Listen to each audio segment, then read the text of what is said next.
Que le bon Dieu vous protège, vous donne la santé et la joie à la mémoire de Rabbi Abraham Mouyal, alav shalom, et Rabbi Mardoché Knaf, alav shalom.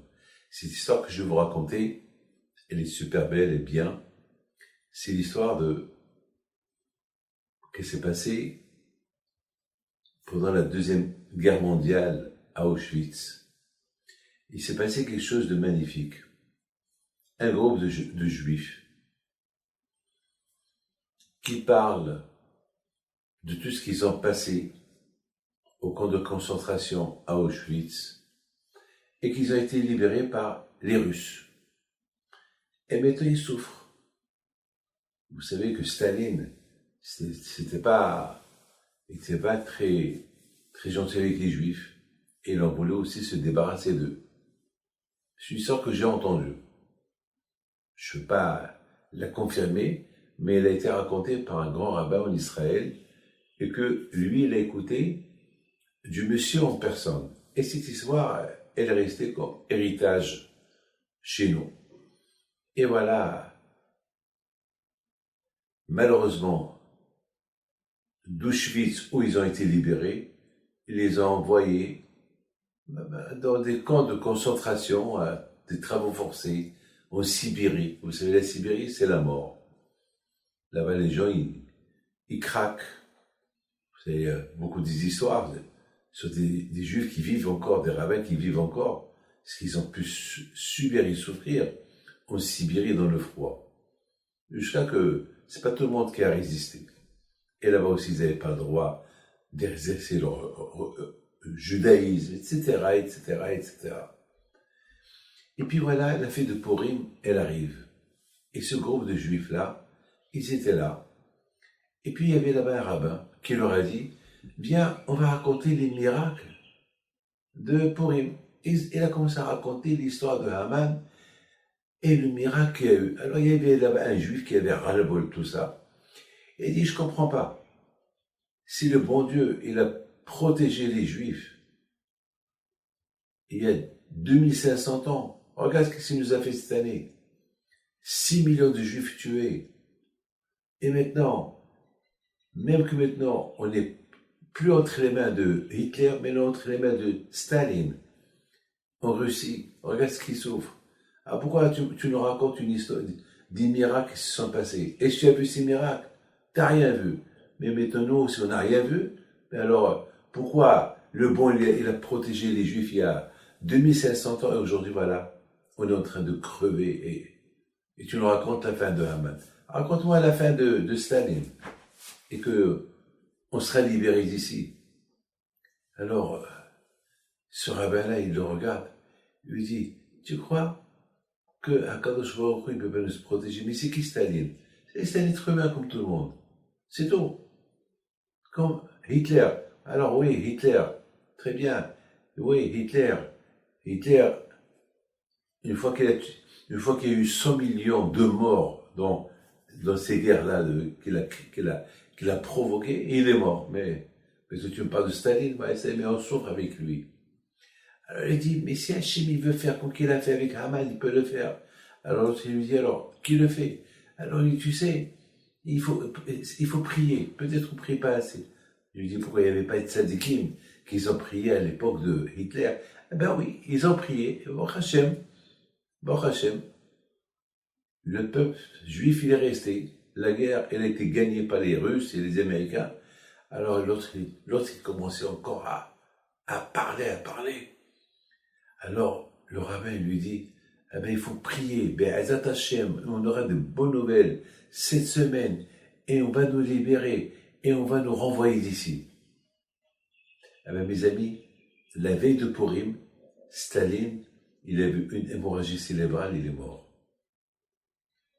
Ouais.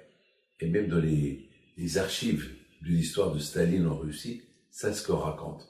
La veille de Purim. Comme Zach le rabbin l'a dit. Ce rabbin a dit, eh ben, on va voir à Purim ce que Hachem il a fait pour le peuple juif à l'époque de Haman et Hitler, ça ce qu'on va voir. Alors, ce rabbin qui raconte cette histoire, il dit que quelques temps plus tard, il a connu ce monsieur-là. Il a connu, un monsieur qui faisait le groupe avec tout ce groupe qui étaient là-bas en train d'avoir cette discussion avec le rabbin. Le rabbin, il parlait. Il a dit, ce rabbin-là était très jeune lorsqu'il a dit, mais si Hachem veut se l'occuper de Staline, c'est un être humain, Staline. Et puis, alors, il a commencé lorsqu'ils ont commencé à lire la lecture de la Megillah, et lorsqu'ils sont arrivés à Arur Haman, il a commencé à taper Haman. Alors, tout le monde regardait. Il ne voulait pas s'arrêter de taper. Et à un moment donné, il était à bout de force. Il s'arrête. Ils lui ont dit, pourquoi tu as fait ça? Il dit, parce que moi, j'ai étudié la Torah.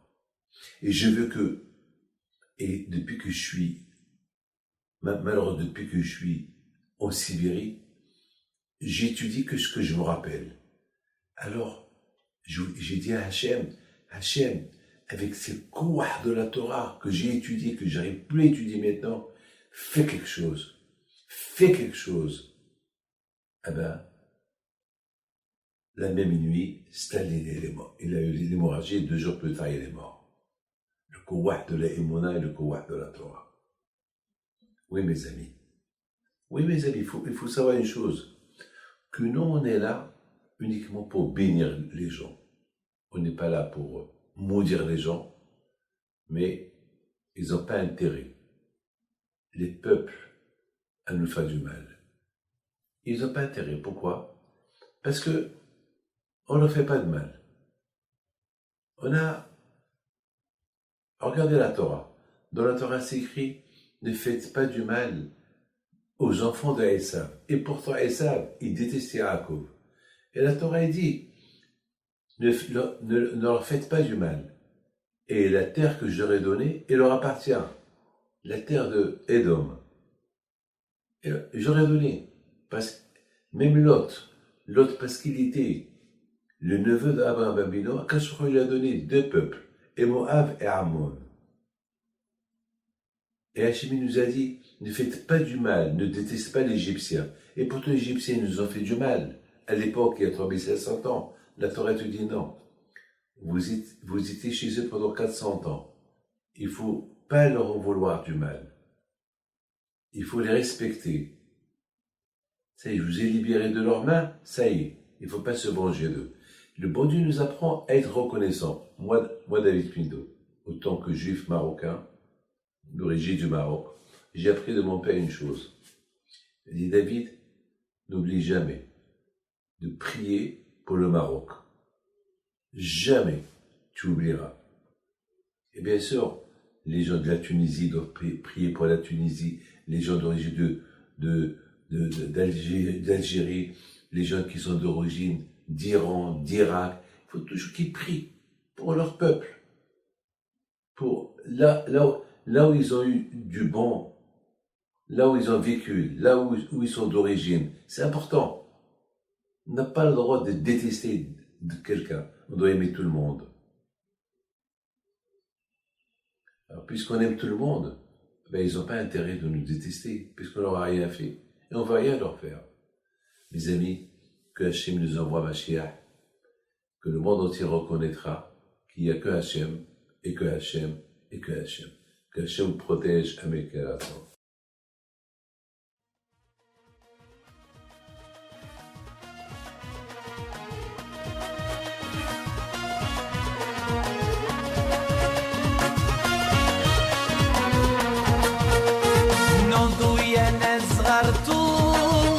على ربيع حيم بنتو وقف لنا زي خو